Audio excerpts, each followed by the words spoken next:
Video में हम लोग जानेंगे कि किसी भी मोटर या फैन में एक कैपेसिटर लगा हुआ है तो हम लोग एक दो कैपेसिटर और अलग से लगा सकते हैं या नहीं। क्या हम लोग मोटर या फैन में एक दो कैपेसिटर और अलग से लगाते हैं तो हमारा फैन और मोटर जो है और अच्छा से चल पाएगी या उसमें और कुछ खराबी आ सकता है लगाने के बाद। तो इस वीडियो में हम लोग आज यही जानने वाले हैं। तो चलिए वीडियो को कंटिन्यू करते हैं। तो देखिए हम लोग जान लेते हैं कि किसी भी मोटर या फैन में जो है एक कैपेसिटर लगा हुआ है तो उसमें हम लोग एक दो कैपेसिटर और लगा सकते हैं या नहीं एक्स्ट्रा।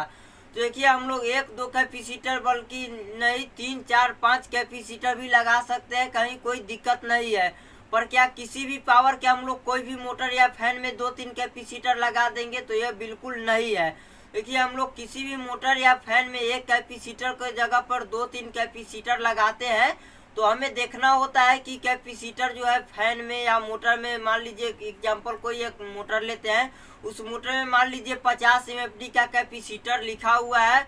तो अगर हमारे पास 50 MFD का कैपेसिटर नहीं है तो हम लोग जैसे कि मान लीजिए मेरे पास 10 MFD का है, 20 MFD का है, तो हम दो कैपेसिटर लगा दिए 20 MFD का, एक कैपेसिटर लगा दिए 10 MFD का, तो हमारा हो जाएगा 20 दूना 40 10 50 MFD। तो हम लोग इस ऐसे करके उसमें जो है 50 MFD पुरा सकते हैं। बल्कि ये नहीं जो मोटर लिखा हुआ है 50 MFD तो हम लोग उसमें और अलग से एक्स्ट्रा 50 MFD का एक दो कैपेसिटर ऐड कर देंगे।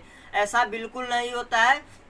उसमें मोटर 50 MFD का कैपेसिटर लिखा हुआ है तो हम लोग 2 3 4 जितने भी कैपेसिटर लगा दे पर उसका पावर जो है 50 MFD आना चाहिए।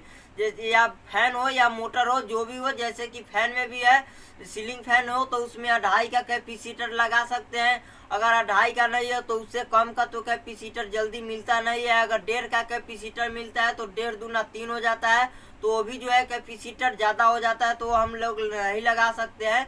तो इस तरह से जो है हम लोग किसी भी मोटर या फैन में एक्स्ट्रा कैपेसिटर लगा सकते हैं। तो उम्मीद करूंगा कि आप लोग समझ गए होंगे कि किसी भी मोटर या फैन में एक कैपेसिटर के जगह पर 2-3 कैपेसिटर लगा सकते हैं नहीं। देखिए अगर एक कैपेसिटर के जगह पर हम लोग 2-3 कैपेसिटर अगर एक्स्ट्रा सेम पावर का यूज कर देते हैं तो हमारा जो है मोटर या फैन जो है जलने का ज़्यादा संभावना हो जाता है। अगर मान लीजिए किसी भी मोटर में जैसे हम लोग 50 MFD का एग्जांपल लेते हैं फिर से, तो अगर किसी भी मोटर में 50 MFD का कैपेसिटर लगा हुआ है तो उसमें जो है हम लोग 5% जो है प्लस माइनस रख सकते हैं। जैसे कि 50 MFD का है तो उसमें 55 का लगा सकते हैं, 45 का लगा सकते हैं। इससे जो है ज़्यादा हम लोग कम बेस नहीं कर सकते हैं। तो इस तरह से जो है आप लोग करके कैपेसिटर का मान बढ़ा सकते हैं या घटा सकते हैं। तो उम्मीद करूंगा यह वीडियो पसंद आया होगा। या वीडियो पसंद आया तो मेरे वीडियो को लाइक कीजिए, चैनल को सब्सक्राइब कीजिए, क्योंकि हम इसी तरह का इलेक्ट्रिकल मोटर से रिलेटेड वीडियो लाता रहता हूं। तो चलिए चलते हैं, तब तक के लिए अगले नेक्स्ट वीडियो।